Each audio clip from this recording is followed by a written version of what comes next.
Projected төслийн удирдлагын хамгийн анхны подкаст. Төслийн талаарх таны мэдлэгийг дахин нэг сэрүүлнэ. Сонсогчдод өнөөдрийн төргий Бизнес радио 98.9 PMI Mongolia chapter хамтран бүтээж байгаа Projected podcast-ийн маань ээлжид дугаар эхэлж байна. За бид энэхүү дугаартаа Монголын барилга угсралт, инженеринг болон үйл хөдлөх хөрөнгийн салбарын тэргүүлэх компаниудын нэг болох MCS Property компани төслийн удирдлагын албаны дарга ган үлцийг урьж оролцуулж байна. За өнөөдөр бид хоёр байгууллагад хэрхэн төслийн удирдлагын нэгжийг нэвтрүүлэх талаар ярилцах юм аа. За танд энэ өдрийн мэндийн урилгын маань хүлээн авч студид хүрэлцэн ирсэн танд баярлалаа. За баярлалаа. Та бүхэн ч гэсэн энэ өдрийн мэндийг хүргэе. За юуны төрөнд төслийн удирдлагын нэгж компаниудад ерөн зайлшгүй байх ёстой нэгж хилцсэн нэг мөн үү? Төслийн удирдлагын нэгж байхгүй бол яах юм? Байснаар бас ямар давуу талууд бий болох юм гэдгээс яриагаа эхлэе. За яг хөө төслийн удирдлагын нэгж ер нь яг олон улсад бол нэлээд түгээмэл те альж байгууллагт нэг санхүүгийн газар тэг худалдаа авалт хариуцсан хангамжийн алба гэдээ байдаг шиг төслийн удирдлагаар бизнес эрхэлдэг бизнесийн үйл ажиллагааны төслийн удирдлага чиглэсэн байгууллагуудад бол тийм төслийн удирдлагын нэгжгээд олон улсад бол түгээмэл байдаг. Манай монголчууд сүүлд 2010 оноос хойш төсөл хөтөлбөрүүд нэлээд хэрэгжиж эхэлснээс хойш төсөл гэдэг ойлголт өөрөө нэвтэрч эхэлсэн. За тэгээд төсөл гэдэг ойлголтоо дагаад тэр төслийг яаж удирдах юм бэ, яавал зөвхөлтэй юм бэ гэдэг стандартуудыг байгууллагууд үйл ажиллагаанд нэвтрүүлэх талаар судлаад үзэхээр бас төслийн удирдлагын нэгж гэж байх нь зүйтэй юм аа гэдэг стандарт дээр өөр дээр нь бол тайлбарлагдсан байдаг олон улсын стандарт дээр. Яг уу ямар ч байсан төслийн удирдлагын нэгж өөрөө заавал байх шаардлагатай гэдэг бол биш. Зүгээр яг үйл ажиллагаанд тохируулж ашиглаж болно. Гэхдээ ер нь манай компанид яаж нэвтрүүлэх бүр чухал шаардлагатай болсон бэ гэхээр тухайн үед 2012 оны үед чинь манай компани дээр 10 төсөл зэрэг хэрэгжиж байсан. Тэгээд 10 төсөл зэрэг хэрэгжээд ирэхээр за тэнд ингээд төслийн баг бүрэлдэхүүнүүд янз бүрийн мэдлэг ур чадвартай хүмүүс байгаа. Тухайн төслийн менежер ямар ур чадвартай байна?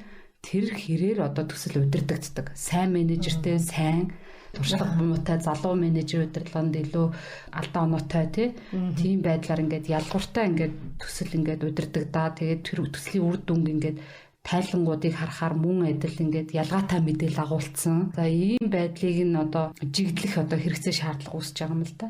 Тийм байгууллага дээрээсээ. За тэгээ байгууллагын топ менежмент буюу байгууллагын удирдлагуудад яг төслөөс яг ижил агуулгатай ижил нөгөө нэг мэдээлэл агуулсан тийм репорт тайлангууд шаардлагатай болж байгаа.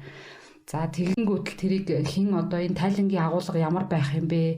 Ямар агуулгатай байх юм бэ гэдгээс эхлээд жигдлэх шаардлагын үүднээс төслийн удирдлагын нэгж ажиллаж байгаа. Бүх төслүүд яг ийм байдлаар тайлангаа өгнө гэд темплейт гэж ярьдیں۔ Бид нэг загвар баримт бичгийг боловсруулад төслүүд рүүгээ тараагаад тэр загвараа ингээд агуулга тохирохын тулд илүү best practice олон улсын туршлагуудыг судалж агаад жигдэлсэн, тайлан жигдэлсэн. За тэгэхээр ингээд байгууллагын менежментийн удирдлагт бол жигд мэдээлэлтэй төсөл яг ямар явцтай байна, ямар үр дүнтэй хэрэгжиж байна гэдгийг нэгдсэн нэг агуулгаар ингэж тайлангаас үзэх юм боломжтой. Дутуу мэдээлэл байхгүй За ийм боломж бүрдээд ирэхээр энэ бол ялтчгүй олон төсөл хэрэгжүүлж байгаа байгууллагт бол ашигтай байгаа юм. Тий. За тэгээ ганцхан төсөл хэрэгжүүлж байгаа үед яах вэ гэхээр төслийн удирдлагын нэгж өөрөө төсөл дээрээ байрлаж болно.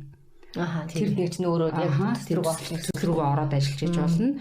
За тэр нэгжийн удирдлага нь гэвэл төслийн удирдагч өөрөө ч хийж болно. Заавал төслийн удирдлагын нэгж оруулахад аюу том бүтэц юу гарна гэж бодохын бол шаардлагагүй юм шүү дээ. Шаардлагагүй тий. Ерөөсөө яг төсөл гэдэг нэр томьёо өмнө нь бол тэгээд барилга дээр маш хэрэгдэг да. Манайх жишээлбэл барилгын компани учраас барилгын талын практис маш харин байна. Тэгээд өмнө нь бол ингээл бид нар 10 оноос өмнө ингээд дандаа л барилгыг барих тэдэйл орон сууц барих тийм үйлчлэгээний барилга барих гэдэг нэр томьёо хэрэгжилжсэн бол бүгд тийм төсөл, ийм төсөл гэдэг нэртэй болсон. Яг сүүлийн үед байнга төсөл гэдэг нэр томьёо ороод ирсэн. За тэгэнгүүт энэ төслийг чинь төсөл хийж үеийн нэр томьёоны цаана ямар агуулга шаардлагууд ямар стандартууд байгаа ингээд олон улсын юм руу ороод ирэхээр судлаад ирэхээр маш ариун судалж дуусахааргүй тий одоо тийм том стандарт байгаа. Тэгээд яг хоо за тэгээд энэ төслийн удирдлага гэдгийг одоо нэг цаг үе бодоход одоо нэлээд ойлголт нь жигдэрсэн.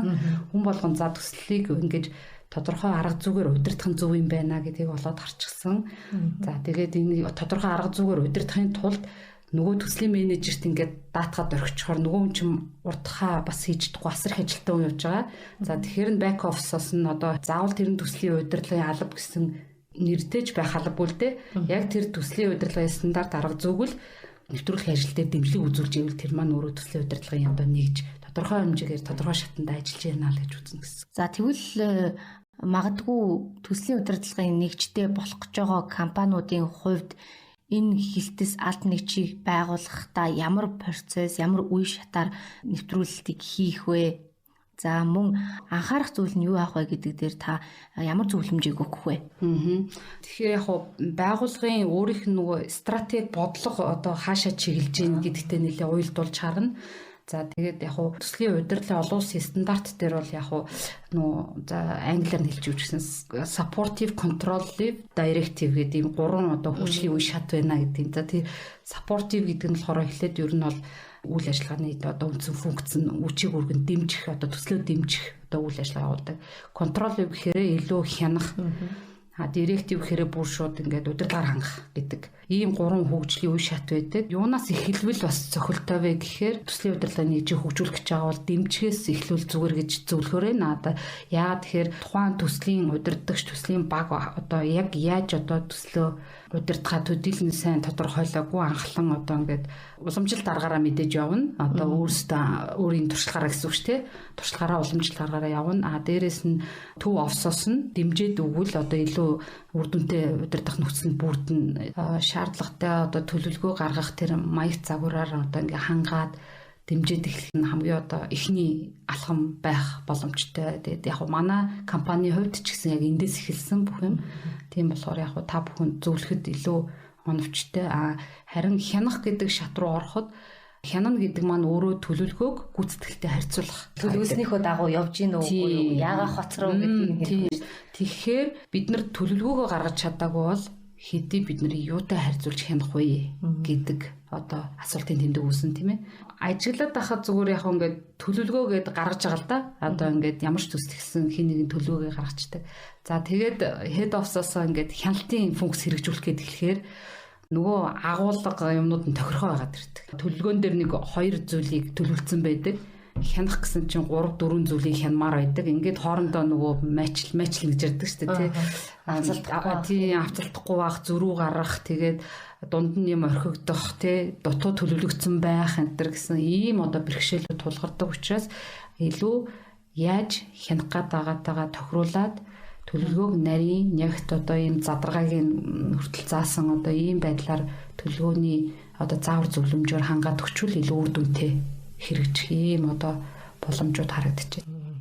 Тэгэхээр Монголын одоо компаниудын хувьд энэ төслийн нэгж одоо компанид оруулж ирээд явж байгаа зүйл ер нь хэрэг байна. Бодит кейс нь за мөн таны хувьд ч гэсэн анзаарч яхад ер нь ингээд амжилттай яваад байгаа төслүүд гэж байна те. За зарим нь болохоор ингээд нэг удаашрал цаг хугацаанд үргэлжлээл яваад байгаа төслүүд ер нь байгаа шүү дээ. Эдний ер нь гаргаж байгаа алдаа нь юунаас болоод ингээд. Тэгэхээр яг зүгээр бид нар ч одоо яг төслийн удирдлагын тэр PMI-аас зохион байгуулж байгаа жил болгон зохион байгуулдаг тэр PMI annual conference гэдэг одоо нэг юм баг хурал зөвлөгөөн болдгийг тэрэн дээр л уулзалт нь л да одоо тий за төслийн удирдлага маань хэрүүгч байгаа юм байна гэдэг тэн дээр одоо хүмүүстэй networking хийх замаар тэгэхэд бол яг хуу тэнд ингээд идэвхтэй оролцож байгаа байгууллагууд бол төслийн удирдлагыг тодорхой хэмжээнд хөгжүүлээ явж байна. Ялангуяа одоо энэ олон улсын төслүүдтэй холбогдсон байгууллагууд бол маш хурдтай хөгжиж байна л да одоо энэ удирдлагын төслүүд тий уулуурхайн гадны төслүүдтэй одоо холбогдсон байгууллагууд бол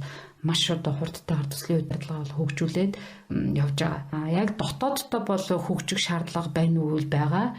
Хин одоо хөгжүүлэх анхны одоо энэ сэдлийг төрүүлэх вэ гэвэл ерөөсөө л байгууллагын удирдлага эзэн тий байгууллагын эзэн мэдээж одоо ингээд нэг юм функц ингээд үүсгээд тэгээд хүн суулгаад энийг судлах тодорхой хэмжээний зардал гарна. За тэр зардлыг одоо шийдвэрлэх маань өөрөө байгууллагын эзэн байна. Харин байгууллага өөрөө хаашаа зорж байгаа вэ? Ирээдүйд хэтийн зорилго нь өөрөө олон улсад гарахыг одоо төлөвлөсөн үү тий Асын харан тийш явж гин үү гэдэгтэйгээ уялдуулаад тэгээд тэрийг хөгжүүлье гэдэг одоо ийм байгууллагын удирдлага эзэдийн л одоо гаргах одоо шийдвэр дор одоо функц ажиллаа л гэсэн үг юм бол. Тэгэхээр өнөөдрийнхөө подкастыг дүгнэлт хэлэхэд бол төслийн удирдлагын нэгжийг төсөлд нөлөөлөх нөлөөллөөр нь дэмжих, хянах, удирдах гэсэн гурван төвшөнд ангилдаг талаар за мөн байгууллагын удирдлагууд төслийн төлөвлөлт, гүйцэтгэлд хяналт тавихад нэг ижил өгөгдөл мэдээллээр хангах давуу талыг төслийн удирдлагын нэгж бий болгодог тухай бол бидэнтэй ярилцлаа.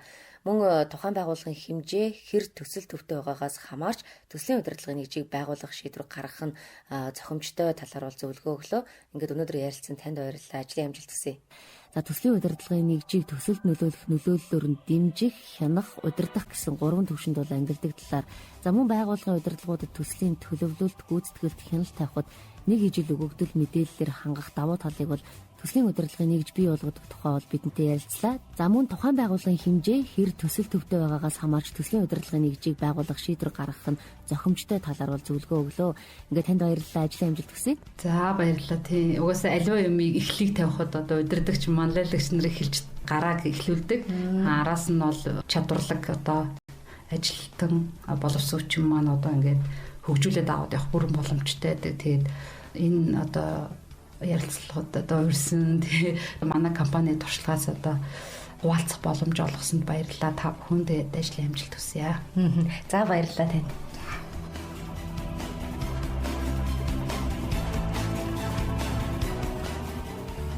Projected төслийн удирдлагын хамгийн анхны подкаст.